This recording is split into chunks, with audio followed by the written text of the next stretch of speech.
This Filmmaker IQ lesson is proudly sponsored by Rode Microphones, premium microphones and audio accessories for studio, live, and location recording.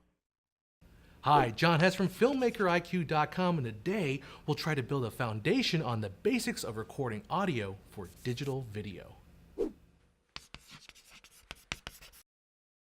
Steven Spielberg has famously said that sound is half the picture, but it's actually a little more complicated than that. A really bad, unlistenable sound will ruin a picture faster than bad lighting or shoddy camera work. And in some cases like documentary or corporate industrial work, good, clean sound is actually more important than just about anything else. Now, fortunately, getting decent sound isn't that hard if you understand the fundamentals of recording and implement some solid practices. So for this discussion, let's imagine recording sound as a signal chain. At the source, a microphone converts sound energy into analog electric signals. This signal is carried down a cable and into a preamp on an audio recorder or camera, where it is converted to a digital file. Now, let's dive in and look at each piece of this signal chain, starting with the end. The first thing you need to decide when recording digital audio for video is whether to use the single or double system for recording. In a single system setup, audio is fed directly into the camera and recorded with the image. In a double system or a dual system, sound is recorded onto independent dedicated audio recorders. Sound from the camera is still being recorded if it's available, but used as a sync or a scratch track. Now let's compare each setup.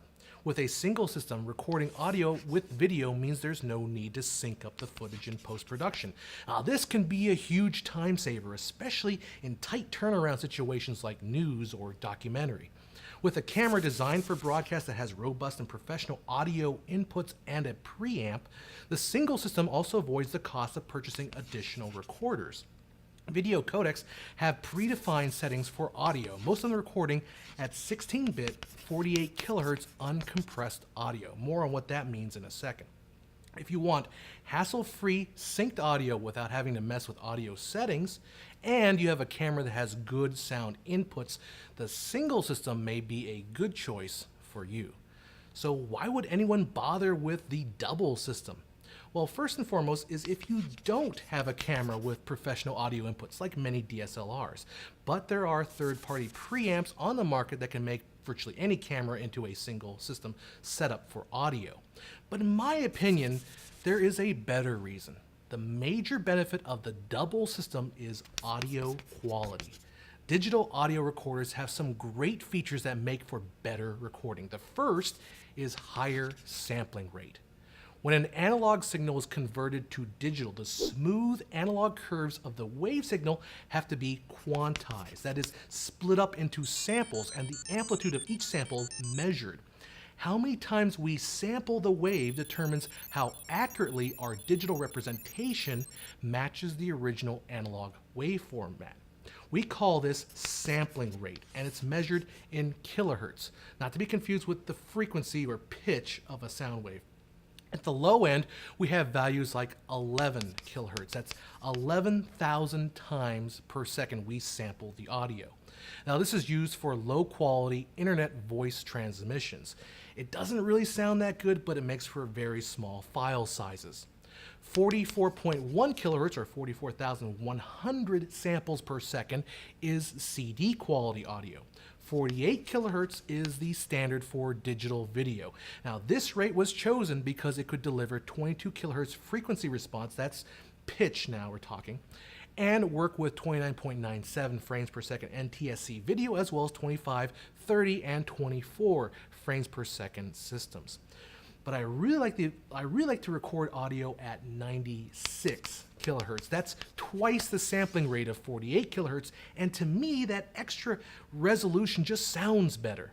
I'm not sure I could pick one or the other in a blind hearing test, but there just seems to be something translucent about 96 kilohertz that 48 just doesn't have. Besides just sounding better, having extra resolution makes the post-processing easier, which we'll discuss in the next lesson. Dedicated audio recorders can record up to 192 kilohertz. That's 4 times the standard of 48 kilohertz, but to my ears, that's just sort of overkill. Another reason to like recording double system is you're no longer tethered to the camera. This is really useful in situations where the camera needs to be moving, like on a Steadicam or a dolly where cables can easily snag. This is also a consideration if you're shooting events and you don't want to run a long cable between the mix board and your camera. Dedicated audio recorders also have the ability to compress audio wave files and record MP3 files. Now, for recording audio for film, this is a big no-no. Always record uncompressed, that's wave files, unless you have a dying need to conserve space and record on your recording medium. Say you need to record like 8 hours continuously and you can't get a bigger card. Compressed audio throws away a lot of useful information that will come in handy in the post-processing side. And with today's memory capabilities, uncompressed audio files aren't really that big and problematic to deal with, certainly dwarfed by the size of your video files. So for higher quality sound and freedom of movement, I'm a big proponent of the double system recording at 96 kilohertz, 24-bit uncompressed wave files. You will have to sync your audio in post, but you can use slates to line up the audio on each shot or use sync programs so long as you record scratch audio tracks on your camera. But if speed and ease are your goal, there's nothing wrong with sacrificing a little bit of quality and recording synced sound using a single system.